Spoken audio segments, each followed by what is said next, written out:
नमस्कार, मैं शिखा रिपोर्टर कृति भूमि न्यूज में आपका स्वागत है। कृति भूमि न्यूज की टीम इससे मौजूद है जिला यमुनानगर गांव मसाना में।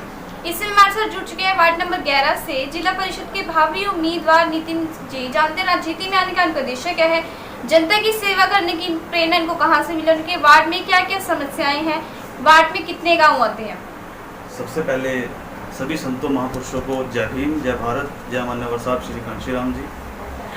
और सबसे पहले मैं स्वागत करता हूं आप लोगों का, कृति भूमि न्यूज़ का मैं धन्यवाद करता हूं जो आज मेरे गांव में पहुंचे हैं। और जिस तरह से आपने कहा कि हमें जनता की सेवा करने की प्रेरणा कहां से मिली है, जनता की सेवा करना हमारा कर्तव्य बनता है, क्योंकि बाबा साहब कांशीराम जी और बहन कुमारी मायावती जी ने हमें जनता की सेवा करना सिखाया।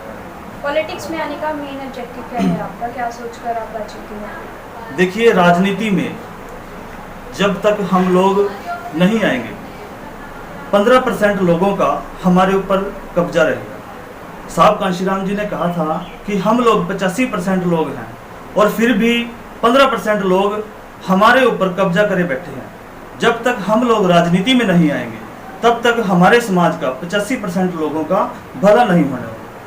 कि इस समय मौजूदा जो स्थिति है, मेरे जो वार्ड नंबर 11 है इसमें 32 गांव पड़ते हैं और समस्या हर गांव के अंदर है। क्या क्या समस्या? हर गांव में कोई भी, जैसे बीजेपी सरकार ने नारा लगाया था विकास का, कोई भी विकास नहीं हुआ, किसी भी गांव में काम नहीं हुआ। लोग गंदा पानी पीने के लिए मजबूर हो रहे हैं, बीमारियां ज्यादा से ज्यादा बढ़ रही हैं, लोगों के पास कोई भी सुविधा नहीं है। गांव में गलियों में इतना पानी इकट्ठा होता है कि जब वहां से जाते हैं तो हमारा आधा शरीर पानी में डूब जाता है। जी। आपके गांव में भी पानी की बहुत निकासी की समस्या बनी हुई है। पानी की निकासी की समस्या मेरे गांव की तो ऐसा लगा लो आप कि मेरे गांव में सबसे ज्यादा समस्या है, क्योंकि मेरे गांव का जो सरपंच बना हुआ है वो इस गांव में नहीं रहता, वो यमुनानगर में रहता है। और जब तक कोई भी व्यक्ति, हम किसी को भी चुन लें राजनीति के अंदर, जब सरपंच या कोई एमएलए, जिला परिषद जब उसी क्षेत्र में रहेगा तभी उसको गांव की, क्षेत्र की समस्याओं का पता लगेगा। जी। तो और क्या क्या समस्याएं आपको देखने को मिली है अपने गांव में? जैसे कि पानी की निकासी की आपने बताई एक समस्या, और क्या समस्याएं हैं? देखिए, गांव के अंदर हर तरह से कोई भी विकास नहीं हुआ।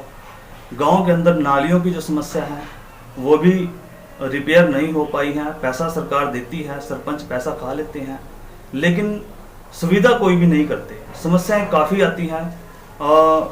गांव में कोई भी पार्क नहीं है, कोई जिम खाना नहीं है, कुछ भी सुविधा गांव के अंदर नहीं मिलती। अगर वार्ड की जनता आपको चुन लेती है तो आपको वार्ड के लिए, युवाओं के लिए क्या कुछ करेंगे वार्ड में?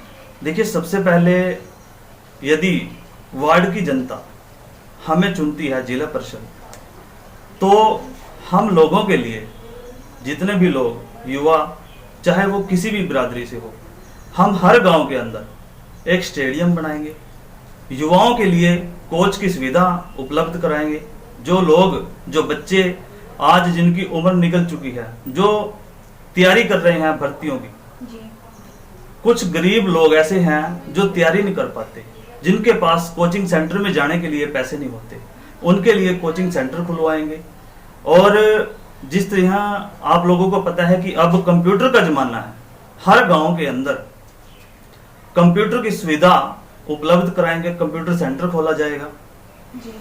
जी। शिक्षा को लेकर क्या कुछ योगदान करेंगे गांव में, पूरे वार्ड में शिक्षा को लेकर? देखिए, 32 गांव के अंदर हमारा एक लक्ष्य है। मैं पहले एक संगठन में रह चुका हूं, अंबेडकर युवा मंच हरियाणा, जिसने 100+ सेंटर, शिक्षा सेंटर गांव दर गांव खोल रखे थे। लॉकडाउन की वजह से वो बंद हो गए, लेकिन अब मैं बहुजन समाज पार्टी का एक कार्यकर्ता हूं और बहुजन समाज पार्टी की तरफ से हर गांव के अंदर हम निःशुल्क शिक्षा सेंटर खोलने का हम ये वादा करते हैं। और वादा नहीं, लोगों की कथनी और करनी में फर्क होता है, लेकिन हमारी कथनी और करनी में कोई फर्क नहीं होता, क्योंकि हम जो कहते हैं वो करके दिखाते हैं और हमने किया भी है। आपके वार्ड में टोटल जनसंख्या कितनी है? देखिए, हमारे वार्ड के अंदर टोटल जो वोटिंग की जनसंख्या के हिसाब से यदि हम लगाएं तो 40 से 45 हजार हमारी वोटिंग जनसंख्या है। बीपीएल फैमिलीज कितनी है? बीपीएल फैमिली ज़्यादा बीपीएल फैमिली नहीं है, क्योंकि यदि 32 गांव के लगा के चलो तो 5000 के करीब बीपीएल फैमिलीज हैं।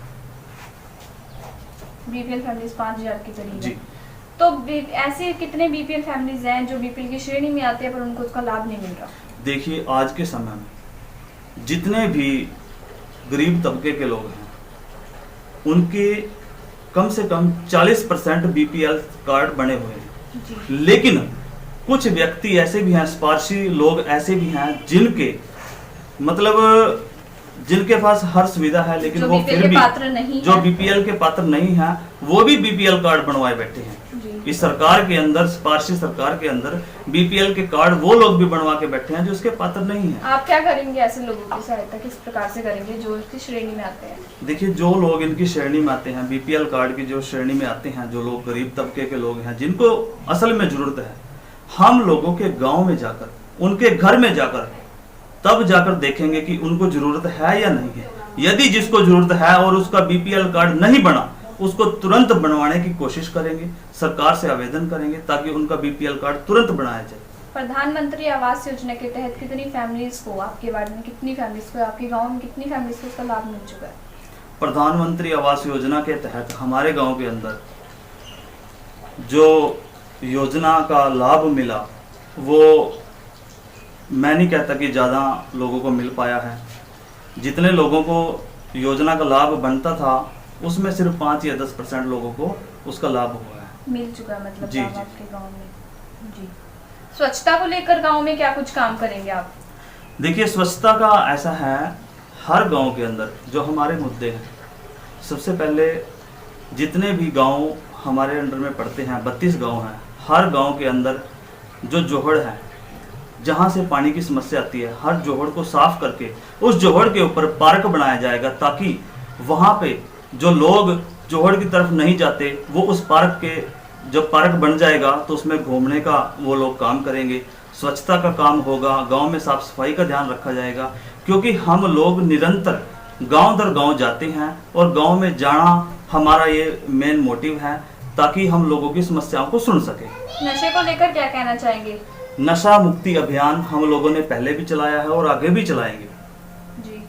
नशा मुक्ति, जो लोग नशे करते हैं, मैंने पहले भी कहा था कि हर गांव के अंदर जिम खोलेंगे ताकि लोग नशे से हटकर जिम की तरफ जाएं, ताकि लोग अपने स्वास्थ्य का ध्यान रखें, ताकि अपने शरीर का ध्यान रखें। जैसे कि माननीय प्रधानमंत्री जी ने जो नारा लगाया बेटी बचाओ बेटी पढ़ाओ, उसको लेकर कितना काम हुआ है? देखिए, माननीय प्रधानमंत्री जी के बारे में अगर मैं कहना चाहूँ तो मेरे पास शब्द कम है, क्योंकि वो लोग बेटी बचाओ और बेटी पढ़ाओ का नारा तो देखते हैं, लेकिन ये जो बीजेपी सरकार है, ये बीजेपी सरकार, भारतीय जनता पार्टी, लेकिन मैं इसको बेटी जलाओ पार्टी कहना चाहूँगा, क्योंकि ये जो पार्टी है इसके राज में इतने अत्याचार बेटियों के ऊपर हुए हैं।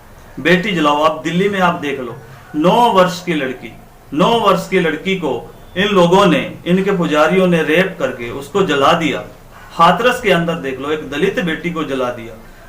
रात में उसको इन लोगों ने उसकी लाश को, घर वालों को जबरन पकड़ के उसकी लाश को जला दिया। जी। इस सरकार में बेटी बचाओ और बेटी पढ़ाओ का नारा ये लोग झूठे नारे लगाते हैं। सबका साथ सबका विकास को लेकर कितना काम हुआ है, कितना डेवलपमेंट हुआ आपके वार्ड में? इस सरकार के अंदर, ये जो सरकार है, सबका साथ सबका विकास ये लोग बोलते हैं, इनके नारे हैं, मुद्दे हैं इनके, लेकिन कोई भी विकास कार्य नहीं हो पाया। इसके पीछे क्या कारण रहे हैं ऐसे? देखिए, ये जो सरकार जुमलेबाजी सरकार है, इन लोगों का कथनी और करनी में फर्क है। ये लोग कहते कुछ और हैं और करते कुछ और हैं, लेकिन ये लोग कोई भी काम नहीं करना चाहते, क्योंकि इन लोगों ने देश को लूटने का काम किया है। ये लोग देश को लूटना चाहते हैं। जब तक देश पूरी तरह से गुलाम नहीं हो जाता, ये लोग ऐसे नहीं बैठेंगे। लेकिन माननीय बहन जी के दिशा निर्देशों के अनुसार हम लोग इस देश को गुलाम नहीं बनने देंगे। हम लोग निरंतर समाज के अंदर काम करते रहेंगे। जब तक हमारी सरकार नहीं आएगी, हम लोग आराम से बैठने वाले नहीं हैं। जैसा कि अभी आपने सुना, जिला परिषद के भावी उम्मीदवार नितिन ने कहा कि वे गांव की समस्याओं से का समाधान करेंगे और युवाओं को नशे की ओर से रोकने के लिए ज़्यादा से ज़्यादा प्रयास करेंगे। इसी के साथ वीडियो को ज़्यादा से ज़्यादा शेयर करें। अगर आपके आसपास कुछ भी गलत हो रहा है तो हमारे नीचे दिए गए नंबरों पर संपर्क करें। हम आपकी आवाज़ बने हैं और बने रहेंगे। बने रहिए मेरे सहयोगी कैमरा पर्सन सोमनाथ के साथ। देखते रहें स्पेशल रिपोर्ट।